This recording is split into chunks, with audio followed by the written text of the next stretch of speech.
Bismillahirrahmanirrahim. Innal hamdalillah nahmaduhu wa nasta'inuhu wa nastaghfiruh wa na'udzu billahi min shururi anfusina wa min sayyiati a'malina. May yahdihillahu fala mudilla lahu wa may yudlil fala hadiya lahu.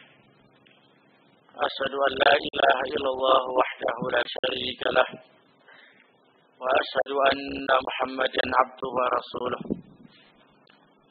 يا أيها الذين آمنوا اتقوا الله حق تقاته ولا تموتن إلا وأنتم مسلمون يا أيها الناس اتقوا ربكم الذي خلقكم من نفس واحدة وخلق منها زوجها وبث منهما رجالا كثيرا ونساء واتقوا الله الذي تساءلون به والأرحام إن الله كان عليكم رقيبا يا أيها الذين آمنوا اتقوا الله وقولوا قولا سديدا يصلح لكم أعمالكم ويغفر لكم ذنوبكم ومن يطع الله ورسوله فقد فاز فوزا عظيما ما بعد فإن أصدق الحديث كتاب الله تعالى وخير الهدي هدي محمد صلى الله عليه وعلى آله وسلم وشر الأمور محدثاتها وكل محدثة بدعة وكل بدعة ضلالة وكل ضلالة في النار. Ikhwana fillah a'azakumullah. Kita lanjutkan hadis berikutnya. Al-Hadithul Hadi wal Khamsun. Hadis yang ke-51.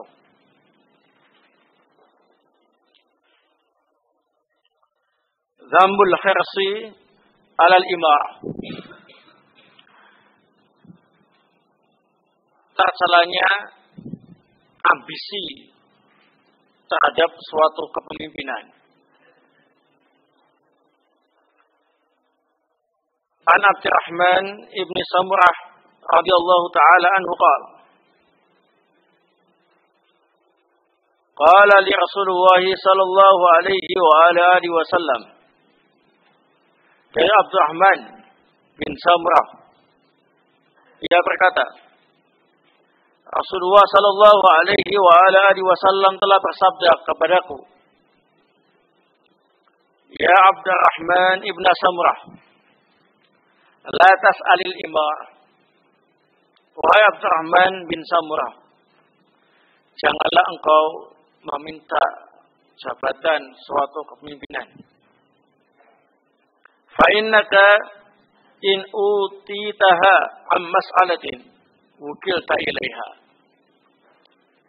Sesungguhnya jika engkau meminta jabatan dengan memintanya, kemudian engkau diberi jabatan itu sesuai dengan permintaanmu.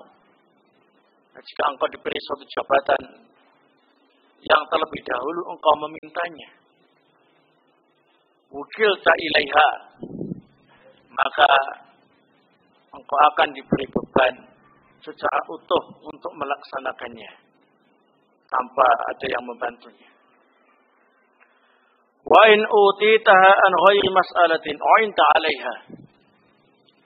Dan jika engkau diberi jabatan dalam sebuah kepemimpinan tanpa memintanya terlebih dahulu, u'inta 'alaiha, engkau akan ditolong dan dibantu untuk melaksanakan tugasnya. Wa idza halafta 'ala yaminin, dan jika engkau bersumpah dengan suatu sumpah, fara'aita ghairaha khairan minha, kemudian engkau melihat ada sesuatu yang lebih baik daripada memenuhi sumpahmu, fa'til ladzi huwa khair, maka laksanakan yang dianggap lebih baik. Wa kaffir al-yaminik, dan bayarlah kafarat sumpahmu. Muttafaqun alaih. Hadis ini disepakati oleh Imam Al-Bukhari wa Muslim. Dalam hadis ini, ikhwan fillah a'azakumullah, ada dua permasalahan penting Yang pertama ialah terkait dengan judul bab Dzambul hirsi 'alal imarah. Tercelanya berambisi untuk mendapatkan kepemimpinan. Dan yang kedua terkait dengan masalah pembatalan sumpah. Nah, barakallahu fikum. Pembahasan yang pertama terkait dengan ambisi menjadi pemimpin. Dalam agama kita yang mulia ini terdapat aturan yang mungkin hari ini sudah sangat dijauhi oleh kaum muslimin pada zaman saat ini. Karena kan kalau kita melihat kenyataan yang ada, justru yang berkembang di kalangan kaum muslimin ialah bagaimana supaya setiap individu kaum muslimin itu menjadi pemimpin. Memberi semangat kepada anak-anak didiknya untuk berambisi menjadi pemimpin dunia. Karena menurut anggapan mereka, menjadi pemimpin dunia adalah sebuah kesuksesan hidup di dunia ini. Tetapi ikhwan fillah azakumullah, syariat kita berbicara lain. Kepemimpinan bukanlah kesuksesan hidup seseorang. Kepemimpinan ialah amanah, sebagaimana amanah-amanah yang lain. Seorang itu justru akan diuji dengan kepemimpinan. Bisa jadi dia dianggap orang yang sukses di dunia karena menjalankan kepemimpinan dengan amanah sesuai dengan yang digariskan oleh Allah Subhanahu wa taala dan Rasul-Nya. Kemungkinan yang kedua, dan ini yang terbanyak,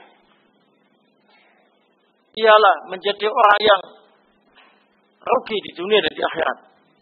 Karena dia tidak bisa melaksanakan tugas kepemimpinan dengan baik. Bahkan dia menjadikan kepemimpinan itu sebagai tempat untuk mencari keuntungan-keuntungan dunia pribadi. Barakallahu fikum. Nah, ikhwan fillah, terkait dengan masalah kepemimpinan yang dibahas di sini ialah tatanan pemerintahan yang sesuai dengan syariat Islam. Apabila tatanan pemerintahan tadi tidak sesuai dengan syariat Islam, nah, sudah jelas secara mutlak kita tidak boleh memintanya atau berambisi, ya. Nah, wajib untuk tidak ikut serta di dalam sistem pemerintahan yang tidak Islami, yang tidak sesuai dengan syariat Allah Subhanahu wa taala. Dan ini dicontohkan oleh Rasulullah sallallahu alaihi wasallam dan para sahabatnya. Ingatlah, perhatikanlah sejarah perjalanan dakwah beliau.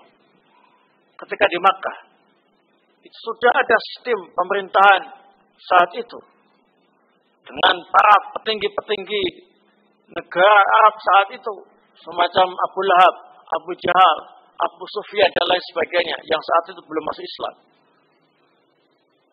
Apakah kemudian Rasulullah SAW dengan para sahabat yang sudah masuk Islam saat itu, kemudian mereka ikut serta menjadi petinggi-petinggi pemerintah saat itu?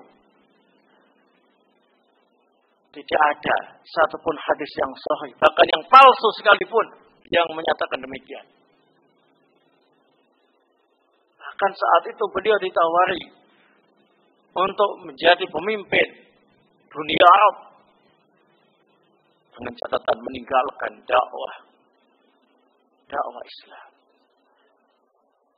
Tentunya Rasulullah tidak mau menerimanya. Nah, barakallahu fikum.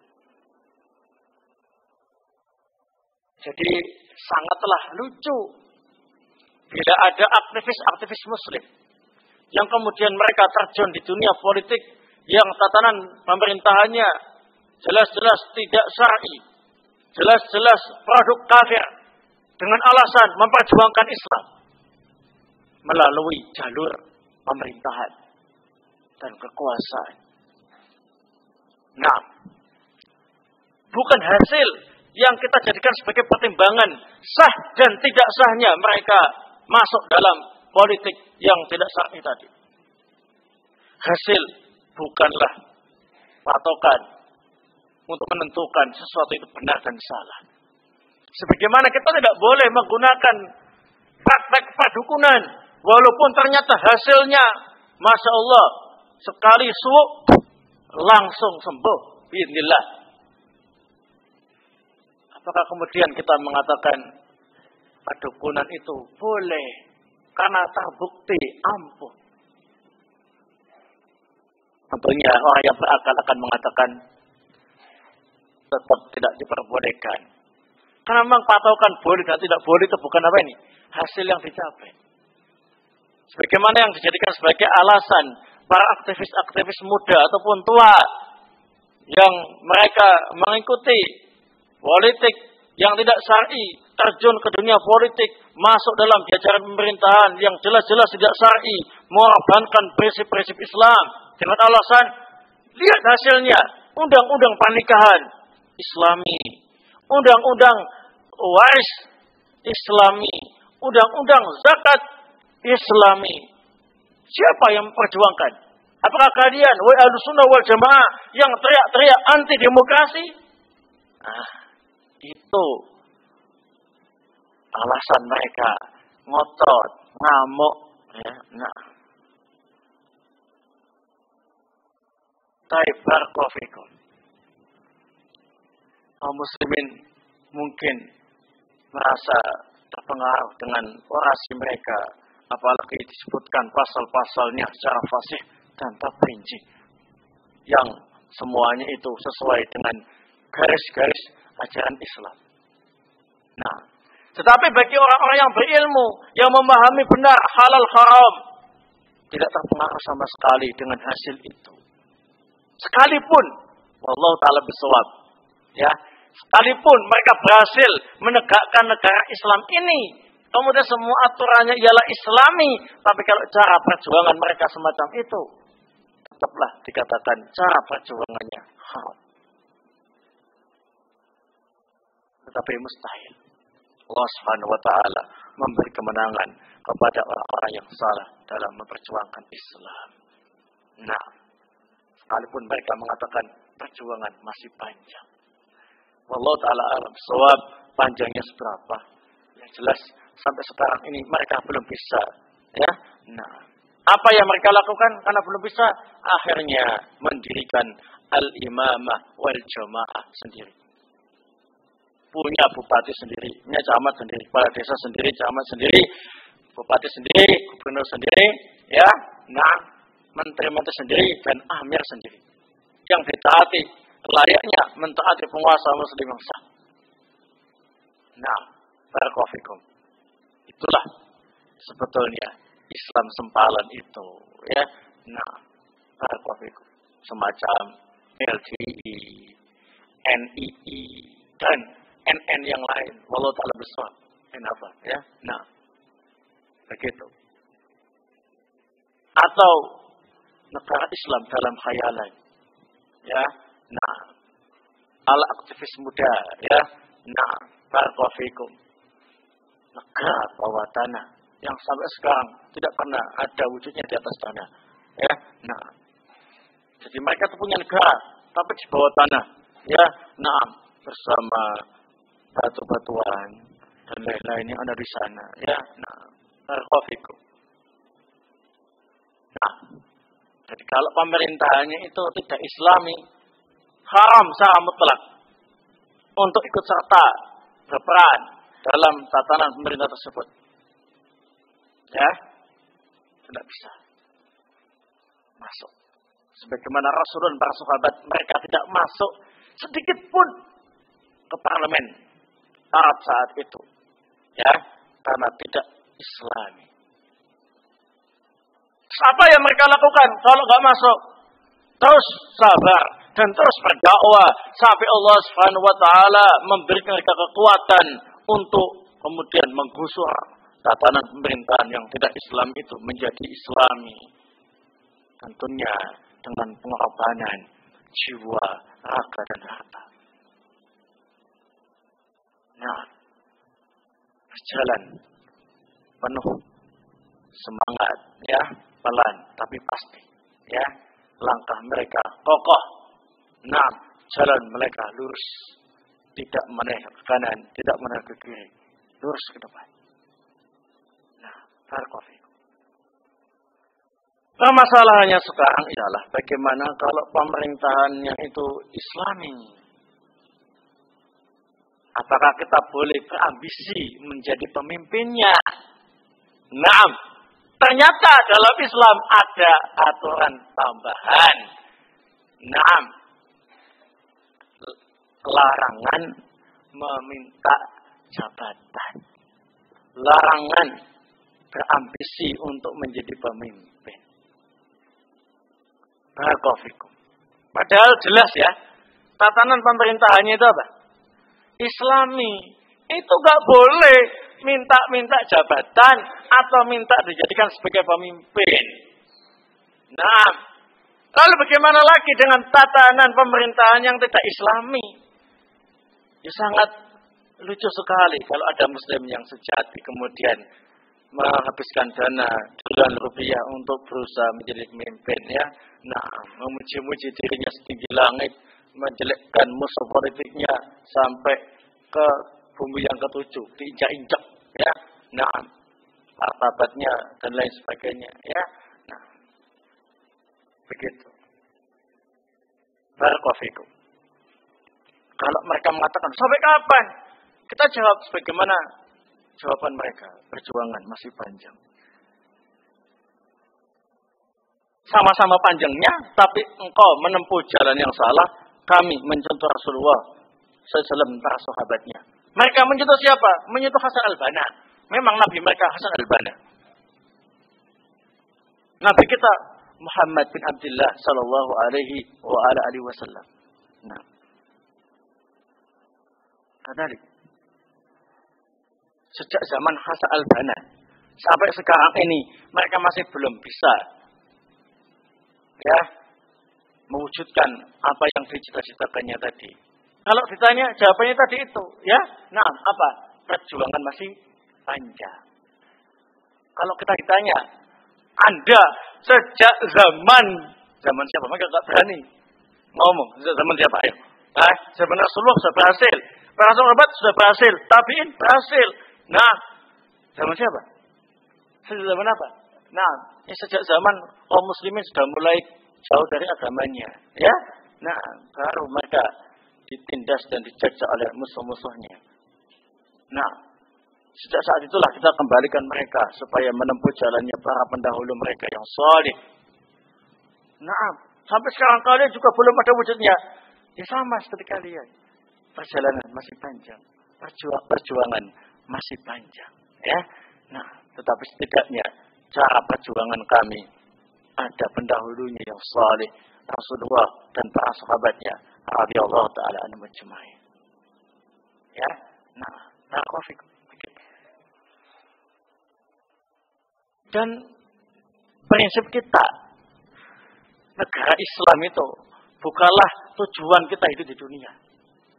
Kalau tidak berhasil mendirikan negara Islam dengan tatanan pemerintahan yang Islami, berarti hidupnya itu tidak bahagia, tidak sukses di akhirat nanti, tidak akan mendapatkan surga yang tinggi.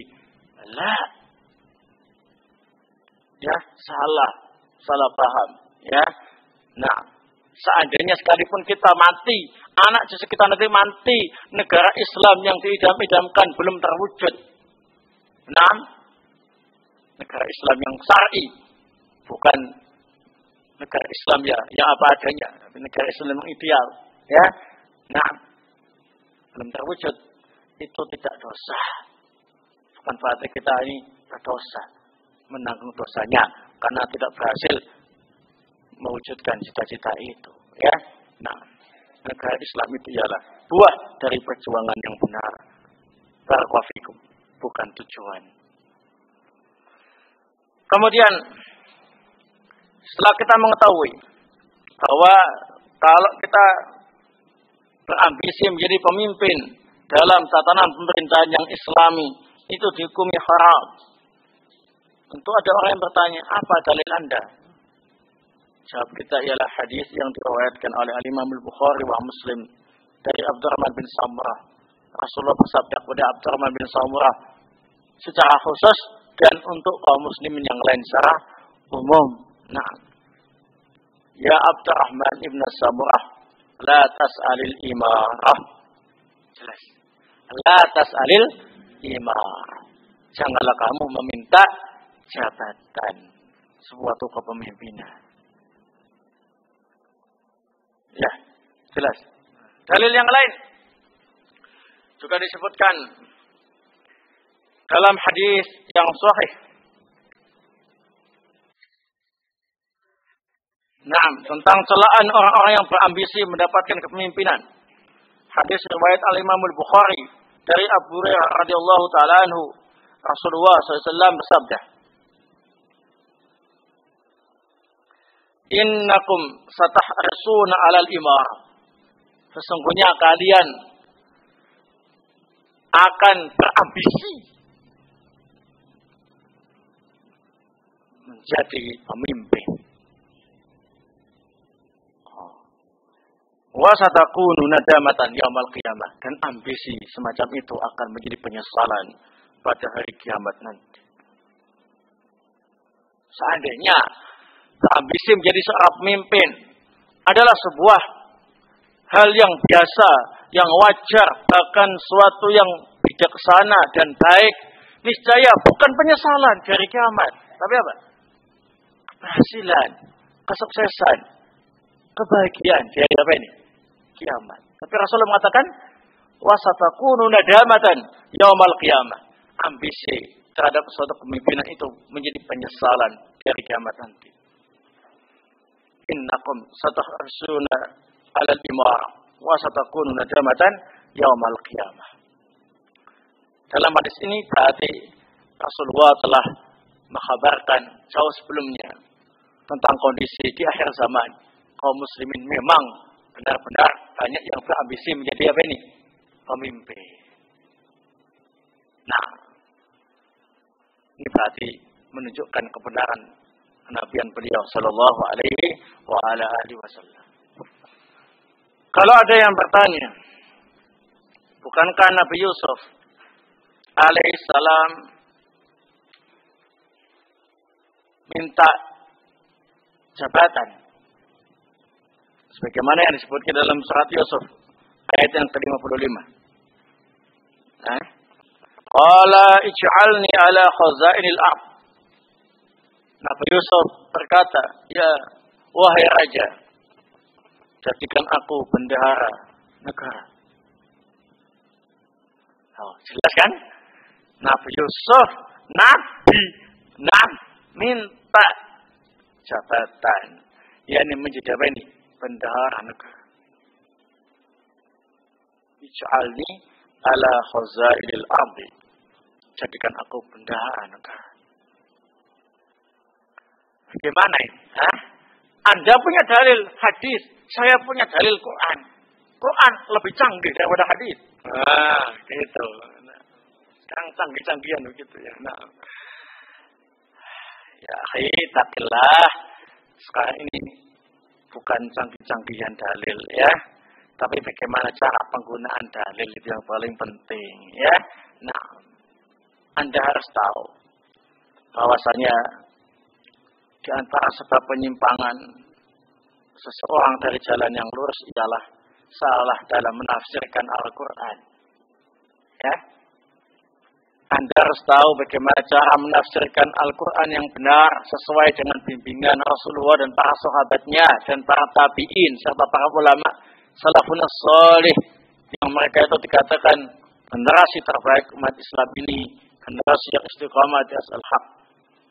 Mereka menafsirkan Al-Quran yang masih global dengan ayat Al-Quran yang lain yang sudah terperinci. Kalau memang tidak ditemukan, maka dilihat penjelasan dalam hadis-hadis yang sahih. Kalau ternyata tidak ditemukan juga, maka mereka kemudian mengambil penjelasan dari para sahabat radhiyallahu taala anhum ajmain. Karena para sahabat itulah yang mendengar langsung bagaimana Rasulullah menjelaskan Al-Qur'an itu. Yang tahu di mana Al-Qur'an itu turun, untuk siapa turunnya, dan apa sajakah kandungan isinya. Dan kalau memang ternyata tidak ditemukan ucapan para sahabat tentang penjelasan ayat tadi, maka diartikan apa adanya sesuai dengan kaidah bahasa Arab yang benar dan sesuai dengan kaidah agama secara umum. Nah, baik, kita kembalikan kepada ayat ini. Qala ij'alni ala khazainil ardi. Jadikanlah aku bendahara negara, kata Nabi Yusuf. Quran apa enggak ini? Naam, ayat Al-Quran. Terus apa yang saya baca tadi, hadis yang diriwayatkan Bukhari dan Muslim. Naam, dari Abdurrahman ibnu Samurah dan juga dari Abu Hurairah radhiyallahu taala anhu yang diriwayatkan oleh Imam Bukhari. Itu sabda Rasulullah atau ucapan manusia yang lain? Sabda Rasulullah. Nah, kenapa kok bertentangan? Pasti tidak bertentangan, karena Rasulullah itu bertugas menjelaskan Al-Quran. Berarti maksudnya Al-Quran itu tidak sebagaimana yang Anda kira tadi, ya? Bolehnya minta jabatan, karena Rasulullah melarang minta jabatan. Berarti yang dimaksud di dalam ayat ini bukan bolehnya meminta apa ini? Jabatan. Kan enggak mungkin Allah Ta'ala dan Rasulnya bertentangan, berbeda pendapat. Tak mungkin. Rasulullah itu sekedar menyampaikan risalah dari Allah Subhanahu wa Ta'ala saja. Ya? Pernahkah debat antara Allah Ta'ala dan Rasulnya? Enggak pernah. Kecuali kalau hadisnya dhaif. Ini hadisnya Bukhari Muslim. Satunya Al-Bukhari. Semuanya sepakat itu sahih. Ya? Berarti kalianlah yang mengacaukan keadaan. Nah, dalam Al-Quran enggak dijelaskan perincian ayat ini. Ya, tetapi dijelaskan maksudnya. Yakni dalam ayat yang sama. Inni hafidun alim. Kan aku adalah orang yang apa ini? Bisa menjaga harta. Ya, dan bisa mengetahui cara mengatur harta. Di sini dijelaskan oleh para ulama bahwasanya dalam keadaan darurat boleh seorang untuk meminta menjadi pemimpin. Sebagaimana keadaan yang dialami oleh Nabi Yusuf. Beliau melihat tidak ada satupun bangsa Mesir saat itu yang mampu mengelola keuangan negara dengan benar sesuai dengan syariat Allah Subhanahu wa Ta'ala. Maka beliau meminta menjadi bendahara agar negara bisa memiliki ekonomi yang kuat. Barakallahu fikum.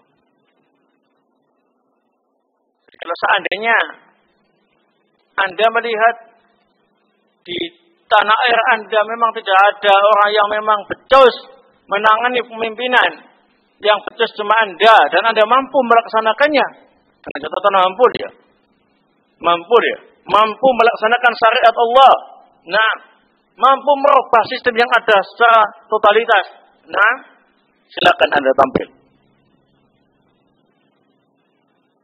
Karena kondisi darurat terpaksa harus tampil, ya.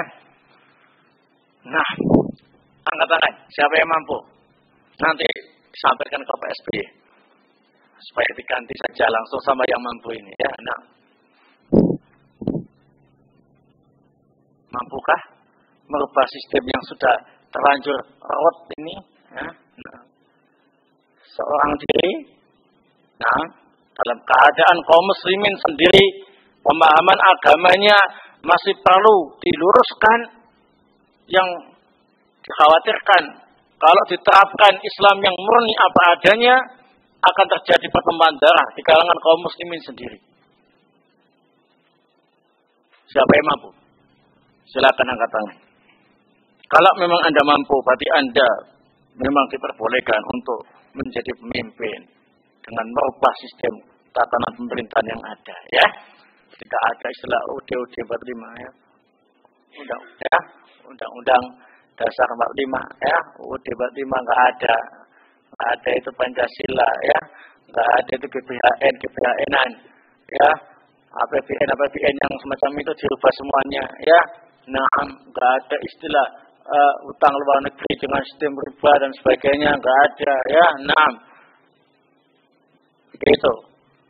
Semua aturan-aturan yang tidak ada kaitannya dengan Islam dihapus semuanya ya. Nah, pelajar-pelajar, nah, dipensiunkan semuanya, gedungnya dihancurkan.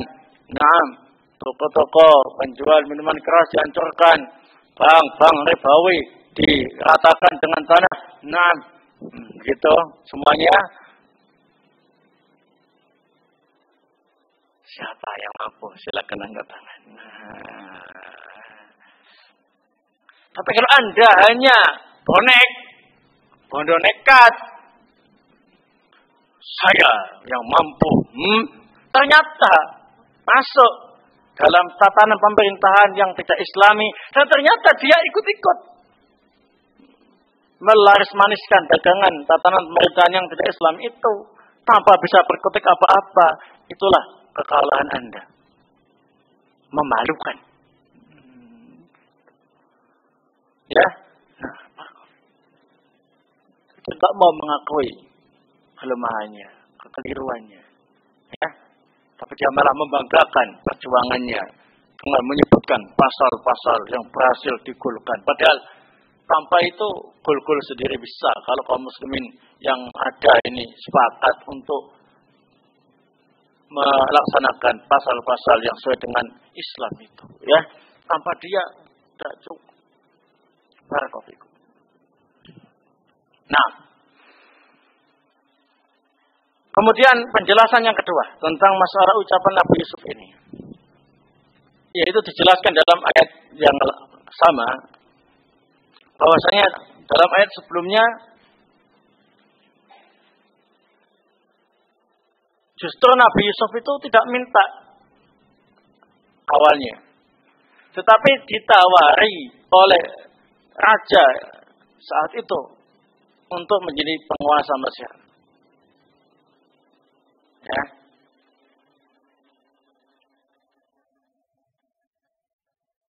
Kemudian Nabi Yusuf memilih jabatan yang sesuai dengan apa ini?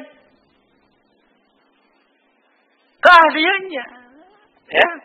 Nah, jadi kalau semacam itu tidak apa-apa. Nah, jadi kalau ada pemerintah Muslim yang sah dengan tatanan pemerintahan yang Islami, kemudian menunjuk Anda sebagai penguasa, Anda saya tunjuk sebagai penguasa, yakni orang yang memiliki kedudukan di sisi kami. Terserah mau pengen jadi apa. Nah, ya, kemudian kita karena diminta, kemudian kita memandang hal ini punya maslahat yang banyak untuk kaum muslimin, maka kita pernah bilang, maaf Pak Presiden, saya enggak ahli apa-apa, ekonomi ya enggak paham, matematika, ya. Jadi menteri kesehatan enggak pandai kedokteran, ya. Tapi saya bisa, ya, menyampaikan tentang syariat Islam ini, ya, sesuai dengan kemampuan saya. Saya jadi menteri agama saja. Nah, itu enggak apa-apa. Ya, nah, barakallahu fikum. Enggak apa-apa, karena dia mampu menjadi menteri agama. Setelah tadi diminta, bukan meminta, dia itu memilih setelah diminta. Memilih mana yang menjadi keahliannya. Sebagaimana Nabi Yusuf. Saya baca surat 55 ya. Raja yang minta Nabi Yusuf untuk menjadi penguasa. Kemudian Nabi Yusuf memilih menjadi bendahara negara karena beliau merasa yakin untuk bisa melaksanakan tugas itu karena beliau adalah ahlinya. Paham ya? Barakallahu fikum. Dengan demikian tidak bertentangan dengan hadis-hadis yang kita baca tadi itu, bahwa hukum asal meminta jabatan itu ialah haram. Yang kedua, meminta jabatan itu boleh bila dalam kondisi darurat tidak ada satupun orang yang bisa melaksanakan ajaran Allah Subhanahu wa taala kecuali dia, dan dia diberi kesempatan untuk merubah yang ada. Ya. Nah, menata yang ada, ya. Nah, dan yang lain yang ada itu nurut. Dah, kami basah, kamu yang jadi kepala desa, ya. Semua yang ada ini kalau memang salah tidak sesuai dengan Islam, silakan diralat. Nah, itu baru. Nah, boleh. Atau Anda diminta menjadi penguasa oleh pemerintah yang sah. Kemudian Anda memilih mana keahlian Anda. Alas. Dengan demikian, jelaslah maksud dengan Allah Subhanahu wa taala. Kemungkinan berikutnya ialah kita pasang kaidah bahwasanya syariat sebelum Rasulullah sallallahu alaihi wasallam itu tidak berlaku untuk syariat Rasulullah kecuali yang telah disahkan oleh Allah termasuk syariat beliau. Artinya syariat Nabi Yusuf boleh semacam itu. Tetapi syariat Rasulullah Muhammad dilarang berdasarkan hadis tadi itu. Ya. Nah, sehingga kalau ini yang diinginkan, sudah ada masalah. Hukumnya kembali ke semula. Larangan meminta apa ini? Jabatan secara mutlak. Paham ya? Karena syariat Nabi Yusuf tidak berlaku untuk syariat Rasulullah. Kenapa kok dibilang nggak berlaku? Karena ada larangan meminta jabatan. Seandainya syariat Rasulullah persis bagaimana yang diamalkan oleh Nabi Yusuf, ya boleh. Berarti termasuk syariat Rasulullah. Ya. Nah, itu jawabannya. Barakallahu fikum. Kemudian dari hadis ini bisa kita ambil faedah tentang bolehnya kita menerima tawaran sebuah jabatan bila hal itu dipandang memiliki maslahat yang besar untuk kaum muslimin dan tidak disertai dengan ambisi dunia. Ya. Tapi tadi itu tatanan pemerintahan yang ada ialah Islami, ya. Tapi kalau tatanan pemerintahannya itu kafir, ditawari enggak. Sebagaimana Rasulullah ditawari sama parlemen Darun Nadwah untuk menjadi pemimpin. Tapi Rasulullah menolak. Kenapa? Enggak bisa buat apa-apa. Harus meninggalkan perjuangan Islam beliau. Ya, ada lagi. Sebagaimana sekarang ini kalau kalian diminta ya Menteri Kesehatan, Menteri Ekonomi, Menteri Agama, gitu. Mau apa enggak? Jangan mau, ya. Kenapa enggak mau? Maaf, karena tatanan pemerintahannya tidak sesuai dengan garis-garis Islam yang saya yakin. Kalau mau, benar-benar akan banyak pengorbanan syariat. Syariat korbankan, bukan pengorbanan diri. Pengorbanan syariat banyak sekali, ya. Ya. Ada liga Menteri Kesehatan, nanti ada SK dari pemerintah, wajib kabeh. Gitu. Nanti dia yang mengkampanyekan. Nah, dia kaki tangannya pemerintah, ya. Iya. Ya, Menteri Ekonomi, nah, mau gak mau akan bekerjasama dengan Bank Dunia yang sistemnya ialah riba. Nah, kalau enggak tutup, enggak dapat sumbangan modal, ya, luar negeri, dia malah suruh ngatur masalah moneter macam-macam, suruh kayak gitu, ya. Asalnya si dai penentang riba, sekarang jadi dai apa ini? Pelopor riba. Ya. Berarti mengecewakan perjuangan Islam kaum muslim. Kadzalika. Menteri agamanya juga demikian. Ya. Menteri agama bukan menteri agama Islam ya. Menteri agama, menteri semua agama yang ada. Gimana? Tetap memberikan ceramah-ceramah resmi dalam upacara keagamaan, semua agama, Natal ya, mengucapkan selamat Natal, ya, Buddha, Hindu, macam-macam, penguji ya terus mendukung dia. Nah, begitu. Nanti pendeta-pendeta lapor izin membangun gereja, monggo. Ya, itu aja ya. Yang penting menjaga kerukunan antar mata agama, ya. Nah, begitu. Ini asalnya dai pemberantas segala macam kesyirikan dan kekufuran sekarang menjadi apa ini? Dai pelopor, ya, penyatuan agama yang ada. Kenapa tatanan pemerintahnya tidak Islami? Tapi kalau tatanan pemerintahnya Islami, nah, yang memang mereka itu sudah jelas dasarnya ialah Islam. Masalah pelaksanaannya itu ada yang menyimpang, itu pasal-pasalnya yang nakal-nakal itu nggak jadi masalah. Yang penting dasarnya naam Islam. Contohnya Saudi, ya, Saudi jelas undang-undang negaranya ialah Al-Quran dan Hadis. Nah, permasalahan pelaksanaannya, kok ada oknum-oknum yang menyalahgunakan Islam, ya, entah itu KKN, manipulasi, ya, dan yang lain-lain, itu oknum-oknumnya tadi itu tidak jadi masalah. Makanya Anda ditawari, sekarang Anda menjadi Menteri Agama Saudi, ya. Nah, Anda mampu, hah? Nah, nggak apa-apa, Anda terima. Kalau memang Anda mampu, ya, jangan yang penting bayarannya besar saja, ya. Nah, enggak, ya, yang penting Anda mampu. Barakallahu. Sehingga para ulama di Saudi sana, mereka lah ditunjuk sebagai apa ini? Hayat kibar ulama, mufti Saudi resmi itu, ya, itu lembaga resmi negara itu. Nah, itu boleh sesuai dengan syar'i, ya, karena dengan itu pemerintah bisa diarahkan dengan bimbingan syariat.